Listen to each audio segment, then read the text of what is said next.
10월 5일 화요일 새벽기도에 하나님 앞에 드립니다. 너는 성막을 만들되 가늘게 꼰 배실과 청색, 자색, 홍색 실로 그룹을 정교하게 수놓은 10폭의 휘장을 만들지니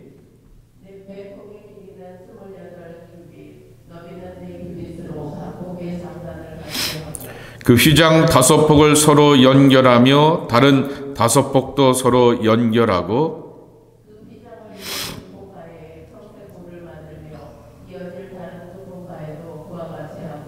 휘장 끝 폭가에 고 신계를 달며 다른 휘장 끝 폭가에도 고 신계를 달고 그 고들을 서로 마주보게 하고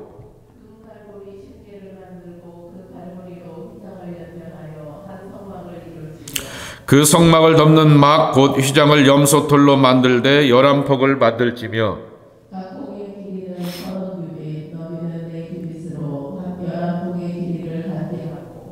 그 휘장 5폭을 서로 연결하며 또 6폭을 서로 연결하고 그 6폭째 절반은 성막 전면에 접어들이우고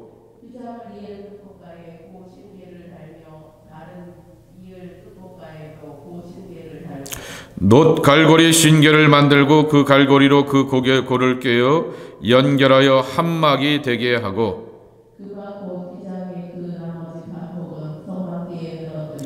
막 곧 휘장의 길이에 남은 것은 이쪽에 한 규빗 저쪽에 한 규빗씩 성막 좌우 양쪽에 덮어 늘어뜨리고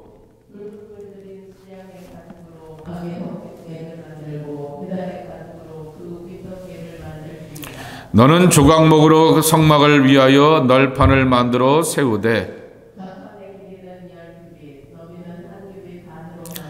각 판에 2촉씩 내어 서로 연결하게 하되 너는 성막 널판을 다 그와 같이 하라.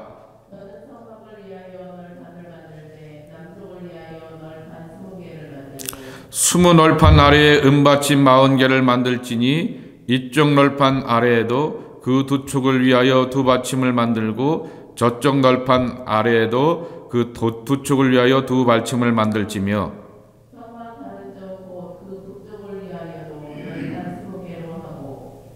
은받침 40개를 이쪽 널판 아래에도 2받침 저쪽 널판 아래에도 2받침으로 하며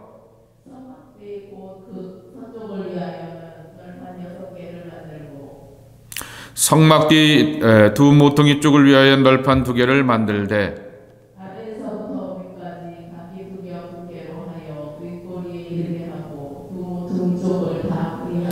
그 8 널판에는 은받침이 16이니 이쪽 판 아래에도 2받침이요 저쪽 판 아래에도 2받침이니라.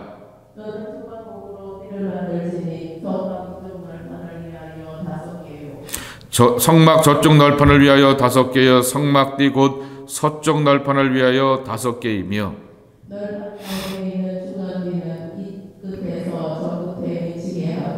그 널판들을 금으로 싸고 그 널판들의 띠를 꿰 금고리를 만들고 그 띠를 금으로 싸라.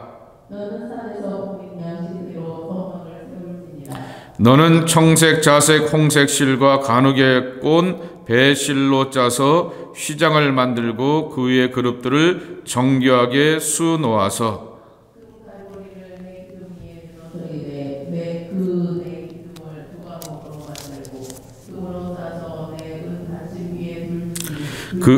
그 휘장을 갈고리 아래에 늘어뜨린 후에 증거궤를 그 휘장 아래에 들여 놓으라. 그 휘장이 너희를 위하여 성소와 지성소를 구분하리라.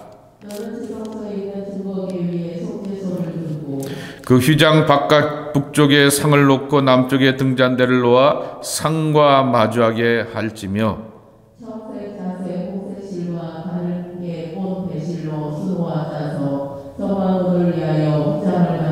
함께 읽겠습니다. 그 휘장문을 위하여 기둥 5을 조각목으로 만들어 금으로 싸고 그 갈고리도 금으로 만들지며 또 그 기둥을 위하여 받침 5개를 놋으로 부어 만들지니라. 아멘. 성막입니다. 이렇게 막 꾸며놓는데요. 또 이 성막에 관한 얘기가 더 자세하게 좀 그려지게 되는 것이 출애굽기 36장에 또 디테일하게 잘 나와 있습니다. 건축을 모르는 사람들의 입장에서 보게 되면은 이게 무슨 말인가 라기도 하고, 그리고 또한 이 성막에 대한 개념이 없게 되는 분들에게는 더 난해하기도 한 것이 오늘 말씀이고, 그리고 특별히 36부족장보다도 더 이해가 좀 안 되는 그러한 표현들로 있는 것이 오늘의 말씀이기도 합니다. 이 성막을 재건하게 되었을 때 몇 가지 특징이 있습니다. 이 성막을 재건하게 되었을 때 덮는 그러한 양장들 혹은 휘장들을 만들지니라고 하는 말이 이렇게 나와 있습니다. 휘장이라고 하는 말이죠. 1절에도 10폭의 휘장을 만들지니 그랬습니다. 3절, 4절에도 보게 되면 휘장이라고 하는 말이죠. 그러니까 더 정확한 표현을 하면은 덮개를 덮을지니라고 하는 말인 것입니다. 여러분, 이 성막, 하나님의 거룩한 집을 하나님의 임재의 공간으로서 텐트 아닙니까? 물론 그 재질 가운데서 여러 가지 좋은 염소 이렇게 가죽으로 하고 특별히 해달 가죽으로 이것을 꾸미기 때문에 육로에 사는 사람들이 바다에서 해달을 구해 온다라고 하는 것은 엄청난 수고와 정성을 들이는 것이지만은, 그러나 그거보다도 먼저 기억할 것은 이 집을 큰 천으로 덮는다 혹은 큰 가죽으로 덮는다라고 하는 것입니다. 그래서 성막의 정확한 뜻은 덮개로 덮는 천막이라고 하는 그러한 뜻을 담고 있습니다. 자, 덮는다라고 하게 되면은 떠올라야 될 성경의 이야기들이 있습니다. 노아가 홍수 이후에 새로운 땅에서 정착하고 뿌리 내리면서 포도주에 취하여서 벌거벗고 부끄럽게 되었지만은, 하나님께서는 이 아버지의 흉을 내놓게 되었던 함보다는 셈과 야벳을 향하여서 축복하였습니다. 아버지의 실수를 덮는 자인 것입니다.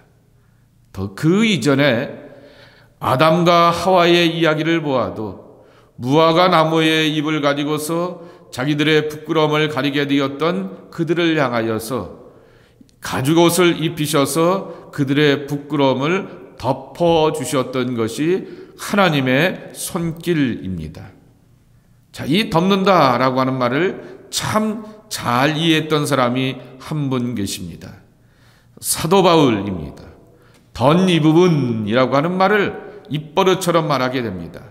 하나님의 은혜를 덧입다라고 하는 말을 반복하여서 고백하였던 것입니다.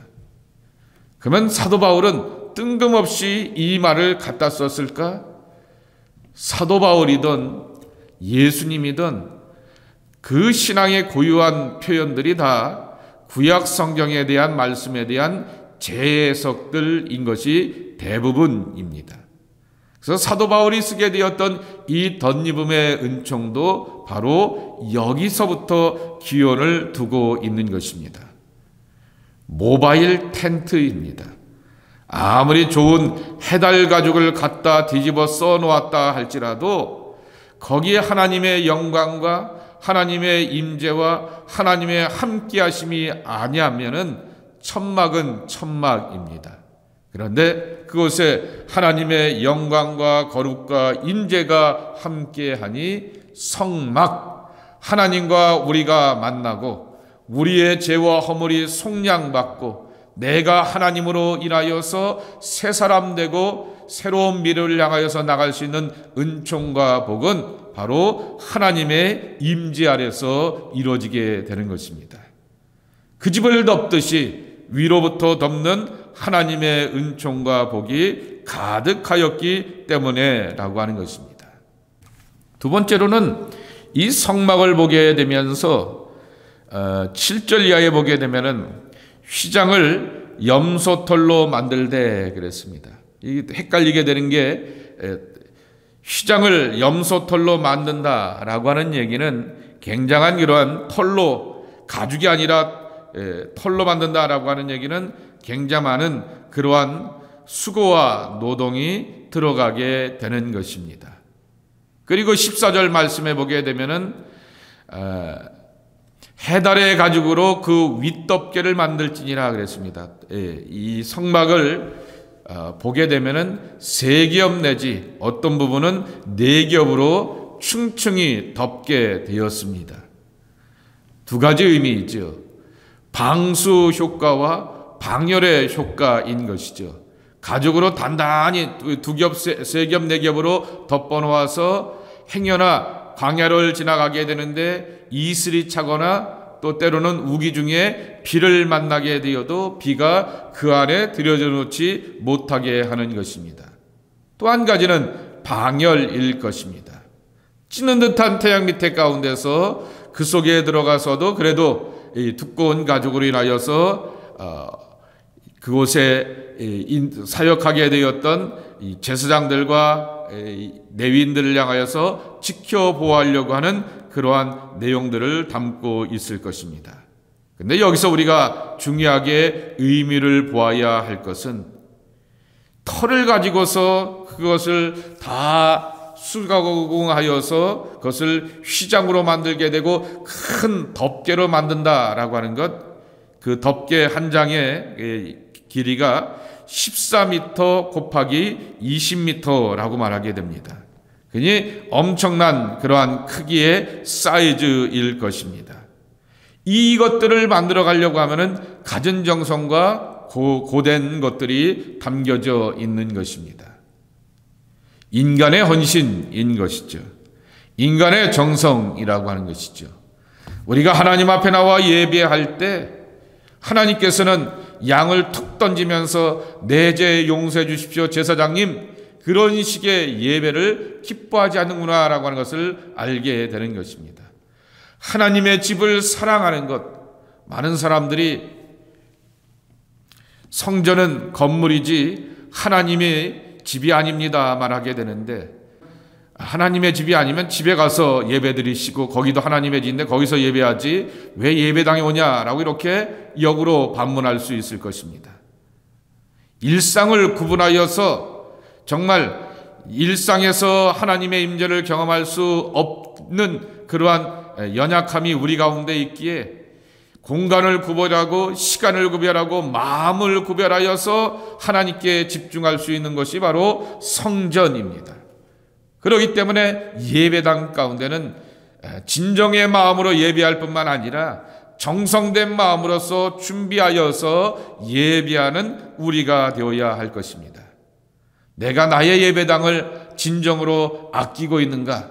내가 나의 예배당을 진정으로 깨끗하게 반듯하게 꾸며서 하나님이 기뻐하시는 모습으로 나아가고 있는가라고 하는 것입니다. 또 한 가지 여기서 31절서부터의 구분인데요. 보게 되면은 너는 청색, 자색, 홍색 실과 쭉 해놓은 다음에 33절에 보게 되면은 증거궤를 그 휘장 안에 들여놓으라. 그 휘장이 너희를 위하여 성소와 지성소를 구분하리라 그랬습니다. 이 표현이 다 똑같아서 좀 헷갈리기는 하겠지만은 휘장 가운데서 이 양장으로서 덮개를 덮는 덮개로서의 휘장이 있었는가 하면은 성소와 지성소를 구분하게 되는, 우리가 잘 알고 있는 예수님께서 십자가에 달리시고 죽으심으로 말미암아 성소와 지성소에 있는 휘장을 위서부터 아래로 갈라놓으시고 찢으셨다라고 하는 그 표현으로서의 휘장인데요. 이 휘장이 또한 구분이 되어 놓았다라고 하는 것입니다.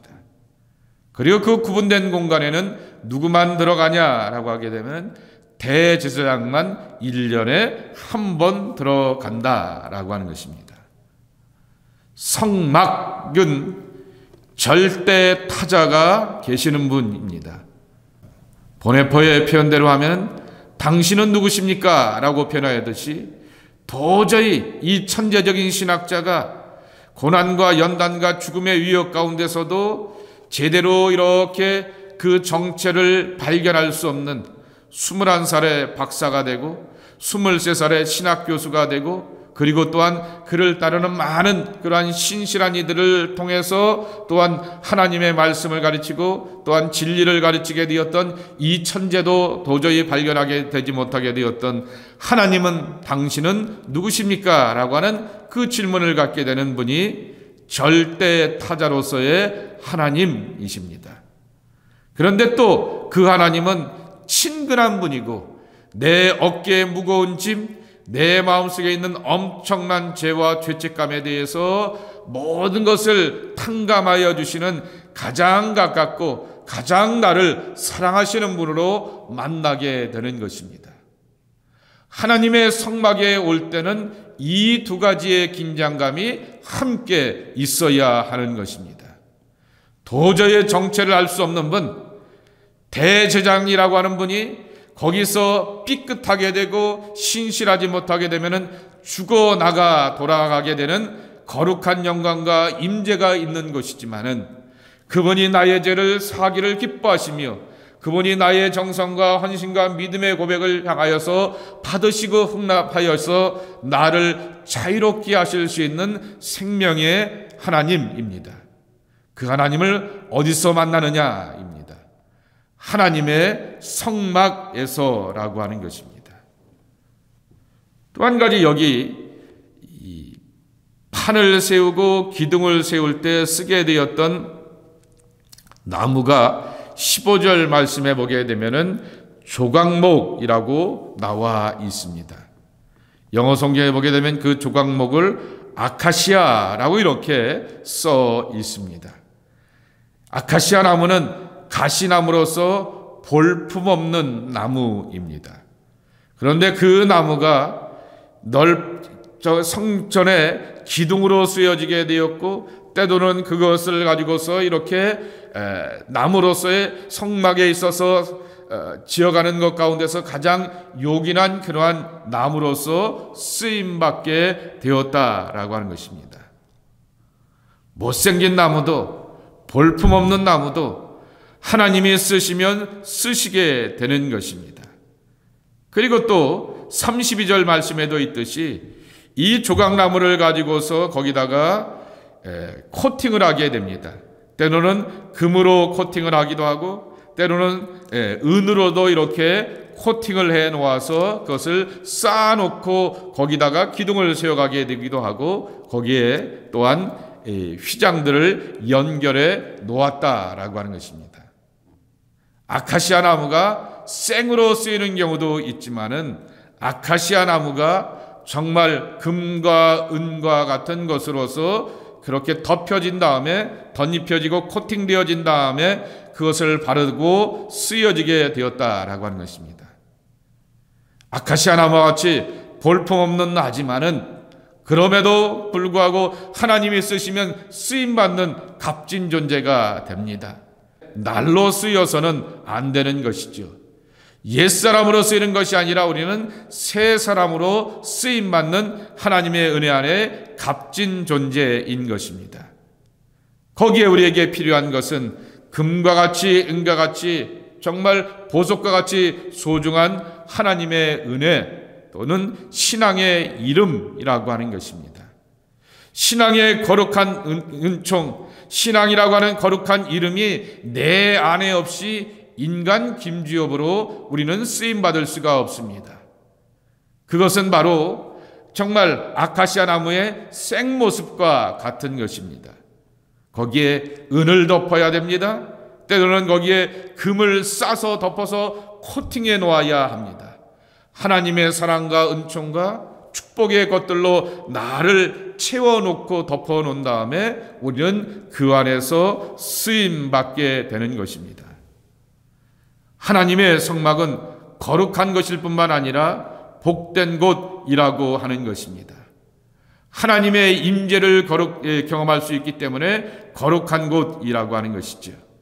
그리고 그 거룩한 곳을 향하여서 그룹들이 지키면서 돌보는 영광된 자리이기 때문에 우리는 두렵고 떨리는 마음으로 하나님 앞에 나가야 합니다. 그럼에도 불구하고 성막은 하나님과 내가 만나고 하나님을 경험할 수 있는 하나님의 친교의 자리인 것입니다. 사람을 만나기 위해서 맥도날드나 팀버튼에 가서 차를 마시고 또 카페에 가서 티를 마시면서 사람과 교제합니다. 식당에서 사람들과 밥을 먹으면서 이런 얘기 저런 얘기 하면서 서로가 서로를 알아가고 깊어지게 되는 것입니다. 그래서 성막이 그와 같은 복이 우리에게 있는 것입니다. 하나님과 내가 교제하며 하나님을 깊이 알아가고 내 속에 있는 깊은 것들이 해결되는 복과 은총으로 우리가 나간다라고 하는 것입니다. 이 성막이 변하여서 성전이 되었고 이 성전이 변하여서 오늘의 교회가 되었습니다. 그리고 그 성막에는 하나님의 거룩과 영광이 있지만은 신약에는 그 거룩의 화신이었던 예수 그리스도가 사랑과 구원으로 우리 가운데 함께하여 주셔서 근본적인 바탕이 되어 주셨다라고 하는 것입니다. 성막에 있어야 될 것은 하나님의 거룩과 성막에 있어야 될 것은 덮어주시는 하나님의 은총, 감싸주시는 하나님의 넓은 사랑이라고 하는 것입니다. 그러기에 우리가 예배하고 고백하는 이 믿음의 집도 예수 그리스도의 구원의 거룩한 은총 그리고 나를 용서하시고 사랑하시게 되는 하나님의 넉넉한 예수 그리스도의 구원의 사랑으로서 이 믿음의 집을 지어가야 할 것입니다. 하나님의 집을 위하여서 기도할 줄 아는 저와 여러분의 모습이 되기를 주님의 이름으로 축복합니다. 하나님 아버지 감사합니다. 이 아침에도 하나님의 집을 지키고 찾아 나와 기도하는 저희들을 향하여서 축복하여 주시옵시고 하나님 이곳에서 우리가 기도하는 것에 하나님을 경험하기를 원합니다. 거룩하신 하나님을 만나기를 원합니다. 영광 중에 계신 하나님을 만나기를 원합니다. 그리고 나를 사랑하시고 축복하시는 사랑과 은총의 하나님을 만나기를 소망합니다. 주여 그와 같은 믿음의 마음을 가지고서 주님 앞에 나오는 주의 사람들이 되게 하여 주시옵소서. 예수님의 이름으로 축복하며 기도하옵나이다. 아멘.